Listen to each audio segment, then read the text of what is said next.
Boa noite a todos. Eu fiquei com a difícil missão de falar sobre o tratamento das perdas auditivas.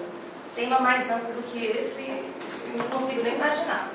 Mas vou me restringir a esses três temas. Falar da prótese auditiva, o aparelho de amplificação sonora individual, o implante coclear e as próteses de condução óssea, barra e ponta. São duas próteses concorrentes no mercado e que são estatísticas. Além dessas formas terapêuticas para a perda auditiva, a gente ainda tem as próteses implantáveis de orelha média, que eu só vou apenas citar, e o RetroX. Pode passar. Bem, a base trata-se de um dispositivo eletroacústico, como o próprio nome sugere, ele modifica os sinais acústicos em amplicidade, afinal amplifica. Capacita o deficiente auditivo a utilizar, grave esse termo, a audição residual.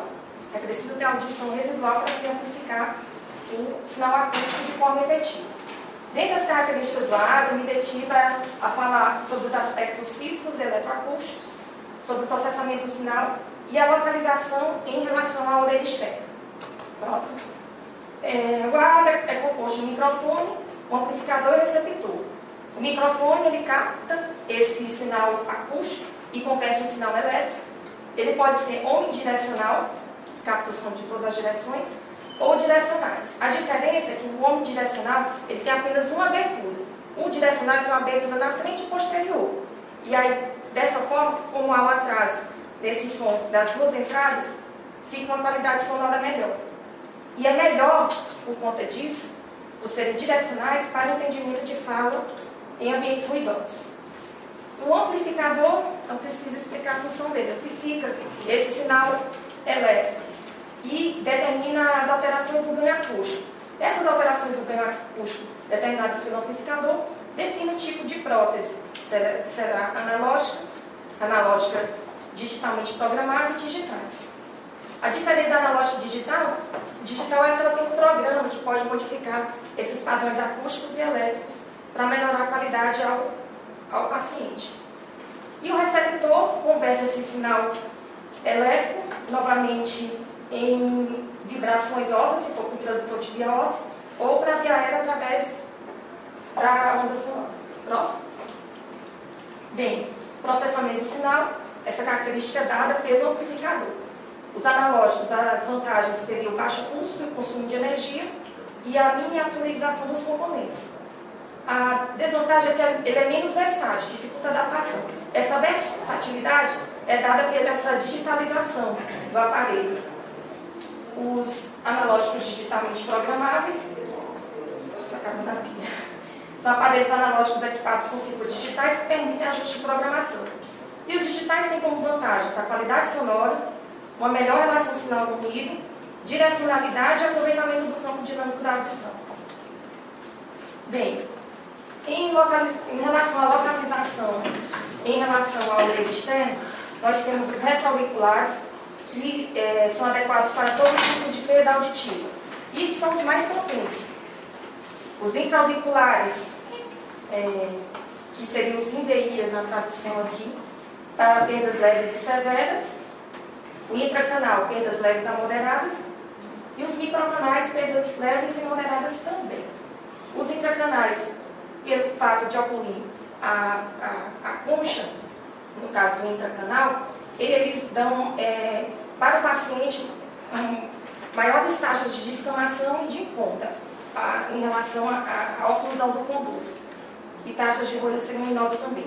Os retroauriculares são mais indicados para as crianças, porque eles são mais de fácil manuseio. Já imaginou uma criança ter a habilidade de manusear um aparelhinho tão pequeno? Próximo. Em relação à indicação, perda auditiva cujos tratamentos cirúrgicos forem ineficazes, um paciente que desejar e aceitar a protetização e, além disso, reduzir a percepção do zumbido. Em relação à avaliação global da surdez, o otorrinolaringologista ele tem que se ater ao tipo de perda, se une ou bilateral, tudo isso antes de se indicar uma ASE e encaminhar o fonoaudiólogo, se trata de uma surdez pré ou pós-lumbal, hereditária adquirida, simétrica ou assimétrica, congênita ou tardia, e se está isolado ou associado a comorbidades.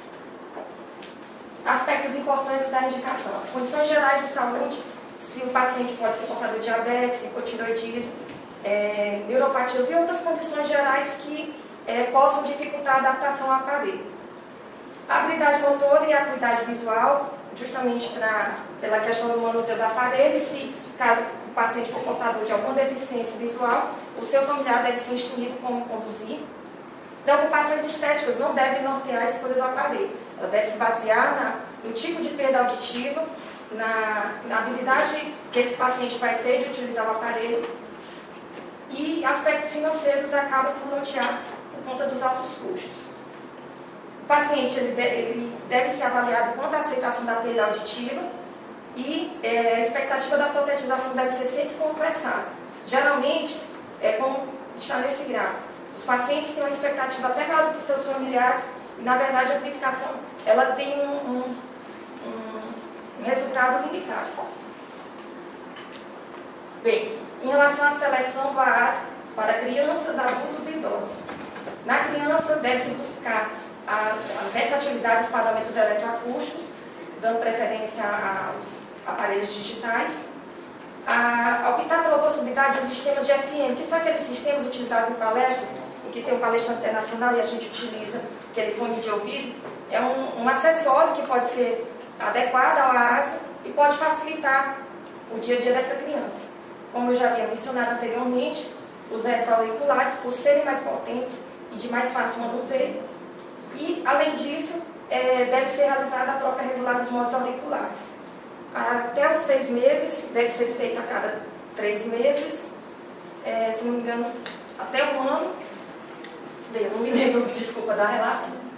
Os adultos, deve ser feito o diagnóstico etiológico e audiológico, avaliar as necessidades de comunicação, o convívio profissional e social do paciente, além de expectativas e vontade da protetização.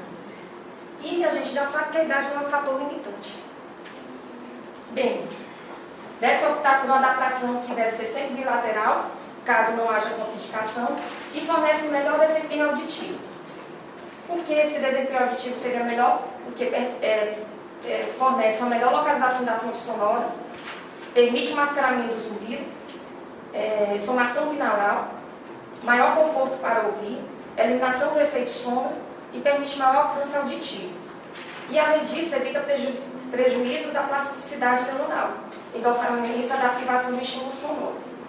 A contraindicação seria as grandes assimetrias nas configurações audiométricas ou poder fornecer distorções sonoras.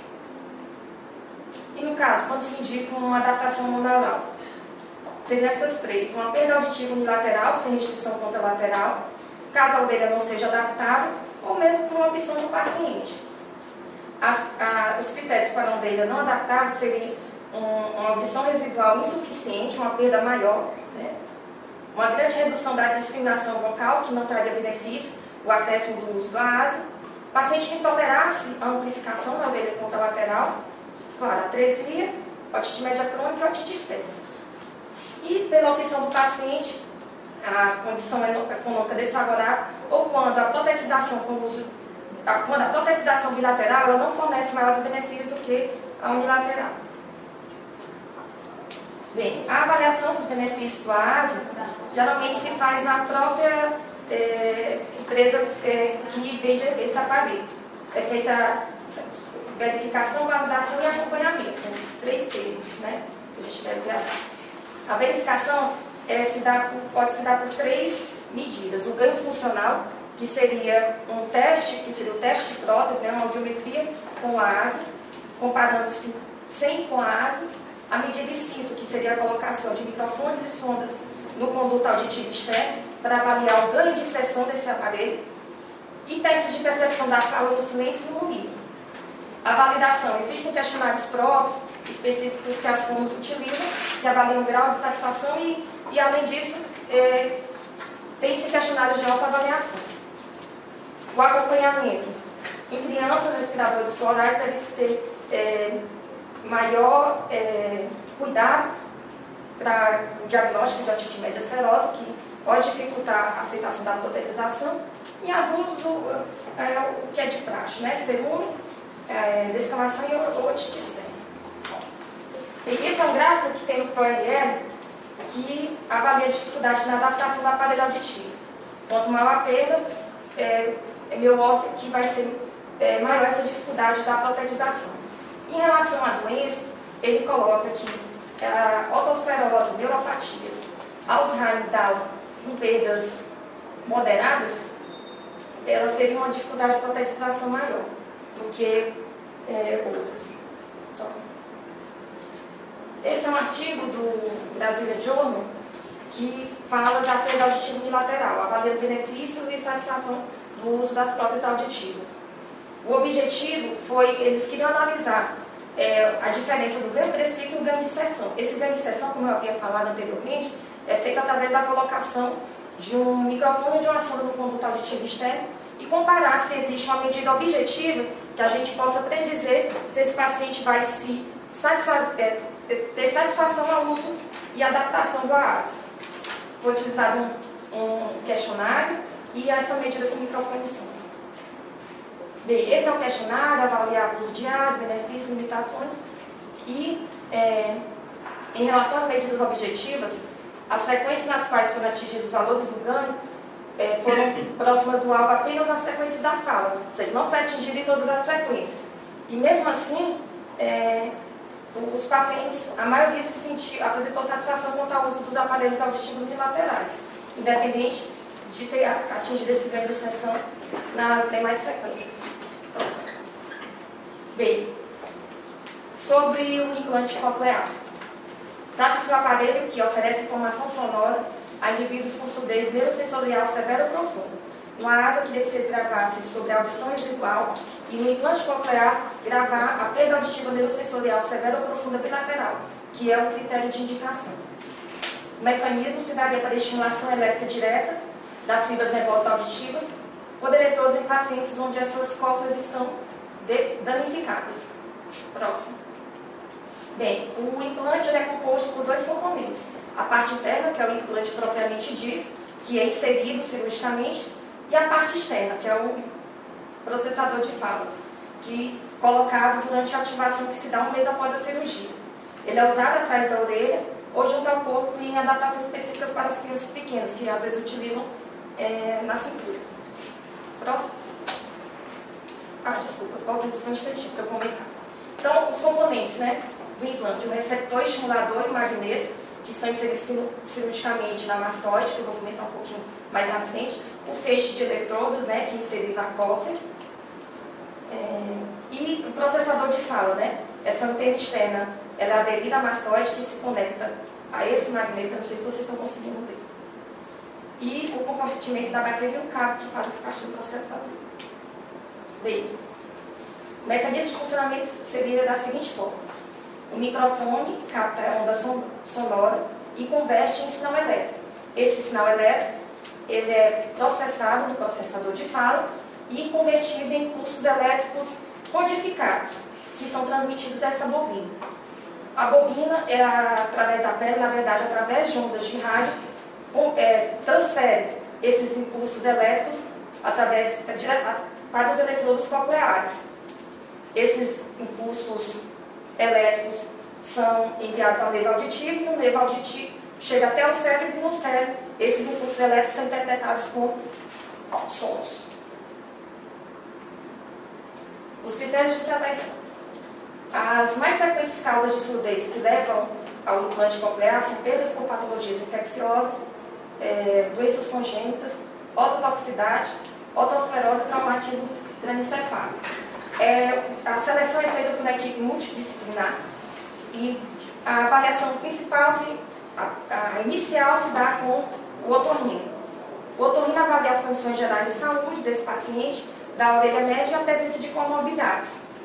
Deve ser feito o diagnóstico, preferencialmente diagnóstico etiológico da surdez e, se for necessário, complementar essa avaliação com um geneticista ou neurologista, o otorrino encaminha. Avaliação fonoaudiológica para avaliar o código linguístico desse indivíduo a ser implantado. A avaliação psicológica, no caso de criança, avaliar a expectativa dos pais em relação à colocação desse implante, em relação a se eles estarão dispostos a frequentar, a participar do pós-operatório efetivamente. Avaliação social, o custo financeiro desse acompanhamento, que não é barato, o paciente tem que fazer inúmeras visitas no pré e no pós-operatório, e o estudo por imagem dos ossos temporais. Próximo. Bem, consta basicamente 2 exames. A TC sem contraste, de corte de 1 milímetro dos temporais, das posições coronal e axial, e a ressonância nuclear magnética, que complementa esse estudo do osso temporal, com reconstrução tridimensional do ouvido interno e do canal auditivo interno. Até a gente ver as posições do facial, do coclear, vestibular superior, vestibular inferior. Em relação à importância da gente estar estudando esses temporais, é para avaliar se esse canal auditivo interno está intacto, a normalidade da cóclea, se há alguma agenesia ou uma hipoplasia. A agenesia é uma contraindicação absoluta. Doenças ósseas primárias ou secundárias que afetam a cóclea, como a labirintite ossificante, e a presença de um aqueduto vestibular alargado. Bem, aqui é só uma imagem da cóclea para vocês verem o trajeto aqui do canal do meio facial, vestíbulo, canais semicirculares, o nicho da janela redonda e da janela oval. Aqui uma imagem do osso temporal mostrando uma hipoplasia coclear, que é uma anormalidade que se dá a uma malformação que ocorre por volta da 6ª semana de gestação e que não inviabiliza o implante coclear, mas dificulta. É mais para planejamento cirúrgico. O ProINR, ele coloca na seleção de pacientes adultos, que seriam considerados maiores de 17 anos, novamente, perda auditiva, neurosensorial, severa ou profunda, que eu queria que está errado, bilateral, pós-lingual, pacientes que têm benefício limitado com a ASA, tem um índice de discriminação menor que 30%, esse limitado aqui grifado, menos de 40% dos testes de percepção de fala, e pacientes sem contraindicações médicas, que inviabilizam o procedimento sob anestesia geral.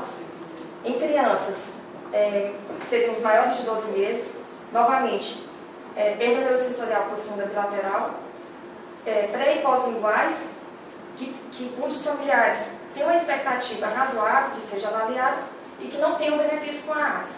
Próximo. Agora, em maio, a sociedade, junto com a Associação Médica Brasileira, em maio desse ano, ele colocou, destrinchou mais esses critérios, dividindo em 4 categorias de idade. Até 6 anos, 7 a 12, maiores de 12 anos, pré e pós-linguais. O que está, no caso, negrito, de preto, é o que vocês deveriam memorizar, porque todas as idades ele coloca que, novamente, a perda auditiva seria neurosensorial severa ou profunda bilateral e tem uma motivação adequada. No caso de crianças, uma motivação adequada da família e de adultos, modificação adequada do paciente. Até 6 anos de idade, ele coloca que sem benefício, após o uso de ASA, por um período mínimo de 3 meses na perda auditiva severa. De 7 a 12, paciente que tem um código linguístico estabelecido, por isso a avaliação fonoaudiológica é importante. Um resultado igual ou menor que 50% de reconhecimento de sentenças em formato aberto com uso de ASA em ambas as orelhas. Próximo. E aí, novamente, ele coloca também para maiores de 12 anos pré e pós-lingual, que esse resultado do reconhecimento de sentença tem que ser maior que 50%. E, no caso, pós-lingual, o paciente, claro, já vai ter o seu código linguístico estabelecido. Mas no pré-lingual, tem que avaliar que esse paciente já esteja adequadamente reabilitado pelo método oral. Bem, contraindicações, na verdade, a contraindicação é absoluta. A ausência de cóclea é o nervo auditivo. Pelo funcionamento é bem compreensível, pelo mecanismo de funcionamento. As contraindicações relativas, né? Infecção ativa, que pode, essa infecção pode promover a formação de biofilme no eletrodo, e dessa forma pode aumentar a taxa de meningite, tubo de ventilação, hidrocefalia, deformidade congênita ou desmotivação. No pré-operatório, as informações úteis que são fornecidas pela TC, que facilitam o planejamento cirúrgico, seriam, claro, a morfologia do ouvido interno, a patência da cópia, posição do nervo facial, localização das grandes veias emissárias da mastoide, o tamanho do recesso facial, a espessura do osso parietal e a altura do bulbo da jugular. Eu vou explicar um pouquinho depois.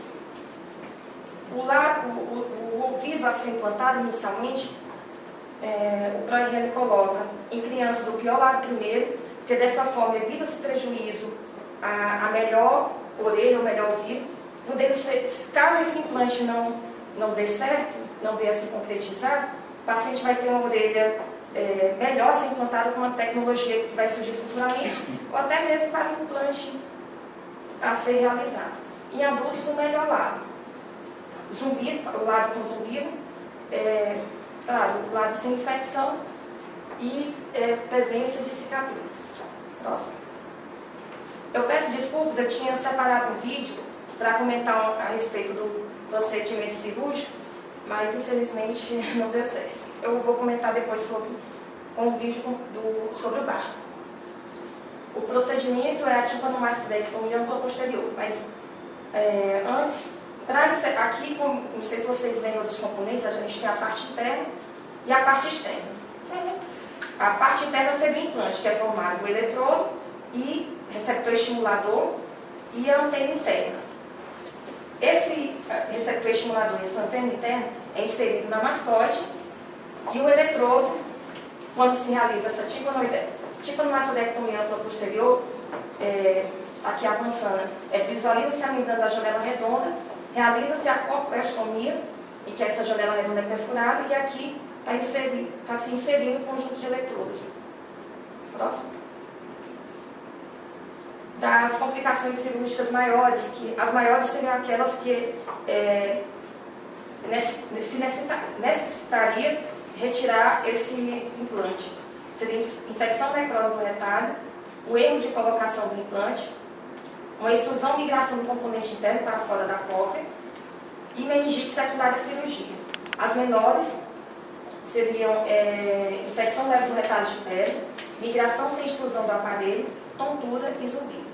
São realizadas medidas para obtenção do funcionamento do nervo auditivo após a estimulação elétrica e colocação desse implante coclear. Realiza-se a pesquisa do reflexo tapediano e o potencial de ação composto evocado eletricamente. Ele é útil para predizer os níveis mínimos e máximos que deverão ser utilizados no mapeamento dos eletrodos, que se dá após um mês da cirurgia, para a programação do processador de fala. Ele é gravado no software específico, que seria o sistema de telemetrias. Como o próprio nome telemetria sugere, é um mecanismo de captação de eventos à distância. É dotado de 2 eletrodos. Realiza-se inicialmente a telemetria de impedâncias, que avalia, está relacionada às diferenças, às resistências características, diferenças de resistências características entre os fluidos e os tecidos da orelha interna. Ela deve ser realizada antes da telemetria de resposta neural e, além disso, a telemetria de impedâncias ela avalia o consumo de energia elétrica pelo implante. A telemetria de resposta neural verifica a integridade dos eletrodos após a inserção na cóclea e, após essa telemetria, realiza-se um raio-x simples transorbitário para verificar se esses eletrodos foram inseridos corretamente na cóclea. Na etapa pós-cirúrgica, um acompanhamento interdisciplinar por toda aquela equipe que participou da seleção e essa ativação, como já havia mencionado, após o mês da cirurgia, são realizados ajustes para que o processador de fala seja capaz de converter efetivamente a energia acústica em uma área dinâmica de som adequada para cada eletrodo. Os melhores resultados estão relacionados a pacientes que tinham uma experiência de fala e linguagem prévia e claro, ao posicionamento correto desses eletrodos. Os adultos que teriam melhor resultado são os pacientes com surdez pós-lingual, a curta duração da surdez e inserção total dos eletrodos. As crianças menores de 5 anos, 1 ano que é melhor que 3, que é melhor que 5 anos, surdez pré ou pós-lingual, curta duração da surdez e inserção total dos eletrodos. Os cuidados que se deve ter com esse implante seria evitar a aproximação exagerada à fonte de micro-ondas, detector de metais e cabos de alta tensão. Além disso, evitar utilizar eletrocautério na região abdominal e membros inferiores, Eu não sei se essa informação está atualizada, né?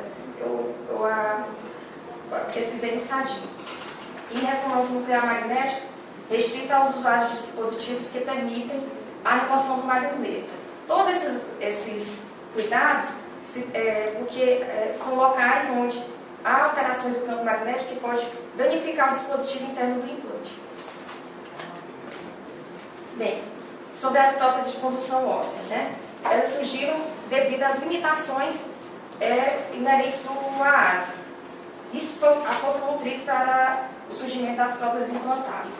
Elas necessitam de cirurgia para a sua colocação, são mais caras, mas têm como vantagens adicionais menos desconforto, melhor compreensão da fala, melhor aparência e não há necessidade de oclusão do conduto, porque não utiliza a via aérea, utiliza a via óssea. Basicamente, o barra, que seria a prótese de condução óssea da empresa Foca, é composto do processador de fala, o implante de titânio e o pilar, que é fixado por uma ligação bem forte ao osso, à mastoide, e aqui seria a sua colocação. O mecanismo de funcionamento. O processador de som recebe essa onda sonora e converte em vibrações. Vibrações essas que serão transmitidas pelo implante de titânio, esse pilar, através do osso diretamente para a cóclea, sem passar pelo conduto auditivo externo e nem pela orelha média. E daí a gente já pode imaginar qual seria a indicação do barra. Pacientes que teriam atresia de conduto, pacientes com otite média crônica, doença de orelha média, otosclerose. Então, pelo próprio mecanismo de funcionamento, a gente pode imaginar quais os pacientes que seriam mais beneficiados. Novamente, uma figura onde mostra o esquema da transdução da onda sonora em vibração óssea, que vai diretamente para a cóclea, deixando o conduto auditivo externo e a orelha média livres. Bem, as indicações presentes no CUMES: uso breve de próteses auditivas de condução óssea convencionais, pacientes usuários de próteses auditivas de condução aérea, os AAS, que têm otorreia crônica, que tenham muito desconforto por causa de otite média crônica ou externa, ou desconforto incontrolável com o uso de AAS devido a uma mastoidectomia radical ou uma meatoplastia grande. Como eu havia falado, a via de condução não passa por orelha externa e orelha média, otosclerose, timpanosclerose e atresia de canal, com uma contraindicação para reparo cirúrgico, e perda auditiva neurosensorial unilateral, maior que 90 decibéis, e uma discriminação da fala menor que 20%. A contraindicação é o paciente que não tem uma boa via óssea, uma via óssea pior que 45 dB de perda, e um SRT maior que 60%. Paciente que tem estabilidade emocional, atraso de desenvolvimento ou abuso de drogas e idade inferior a 5 anos. Esse daqui é o ponto que é a empresa concorrente da Copa. Se vocês ouviram falar, porque é muito difícil ouvir falar. Próximo. Bem, a prótese de condução óssea, eu vou falar um pouco sobre o procedimento dividido em 9 passos. O passo 1 seria preparar o local onde será colocado esse pino ósseo, com um molde que dicha de 50 a 55 milímetros do conduto auditivo externo. Ele é fixado e depois é realizada a tricotomia da região. Com um azul de vestimento, você desenha um quadrado de mais ou menos 24 milímetros quadrados, né? 24 milímetros de cada lado, e o maior, marcado, de 60 milímetros. E com a agulha, com essa agulha aqui faz-se uma marcação até o osso com corante. O segundo passo seria criar um retalho de pele que vai ser levantado. Utilizando, eu não consegui traduzir a expressão, se isso é dermato, que é um aparelho que levanta esse retalho automaticamente, digamos assim, utilizando o motor do drill. E aí é retirado esse primeiro quadrado que a gente marcou, com 24 milímetros de lado, e levantado essa pele. Após utilizar esse aparelho de posterior para anterior, ocorre a redução inicial dessas partes moles e realiza-se uma marcação em cruz, de aproximadamente, se não me engano, 3 a 4 milímetros, não me recordo. Só um instantinho. E aí volta. Pronto. e aí se marcava o ponto onde seria utilizado o drill, que seria a broca. Realiza-se a perfuração com a broca guia de 3 a 4 milímetros e utiliza-se também o indicador da perfuração que auxilia a não se aprofundar na brocagem. Essa broca com escarificador, inicialmente é feita uma perfuração inicial, depois ela é um pouco ampliada para que esse pino ele se ajuste adequadamente, se ligue fortemente ao osso. Em seguida, se retiraria o tecido subcutâneo, expondo até o periósteo anastoide, próximo, e daí seria o posicionamento do implante, com esse drill que ele coloca, específico, e depois fecha-se aquele retalho de pele que foi levantado, é colocado sobre o implante, e aqui, como se fosse um punch, é tirado o fragmento de pele de cima, deixando-se exposto. E depois colocado essa espécie de linkar, porque eu não consegui entender a tradução. Tem um vídeo. Tem como abrir o vídeo, está no... dá um pause no seu. Tecidual no local do implante percutâneo. A falha dessa osteointegração. Eu não falei a respeito da osteointegração. Nas crianças, por conta da osteointegração, aquele retalho de pele não é retirado com punch. Ele fica ali por um tempo e depois é retirado, para que esse pino ele fixe melhor ao osso. Pacientes com função coclear pobre, dor inexplicável ou pouca cooperação exibindo baixa adesão. A forma de evitar a reação tecidual seria a redução melhor dessas partes móveis e melhor fixação do osso subjacente adérito para alcançar a imobilidade. Paciente que faça adesão à limpeza de rotina do local implantado e monitorar a adesão da pele ao implante. E aqui é só um esquema que tem cumes para concluir e ficar bem estabelecido em relação à transdução do som e acoplamento ao sistema auditivo, o AAS e do BAR. Novamente, o AAS ele utiliza a via aérea, passando pela membrana tipânica, cadeia ossicular e chega na cóclea, a via de transdução sonora habitual. Já o BAR, que aqui no mar, ele passa diretamente a vibração óssea, diretamente para a cóclea, sem passar pela orelha média. Próximo. Queria mostrar o vídeo.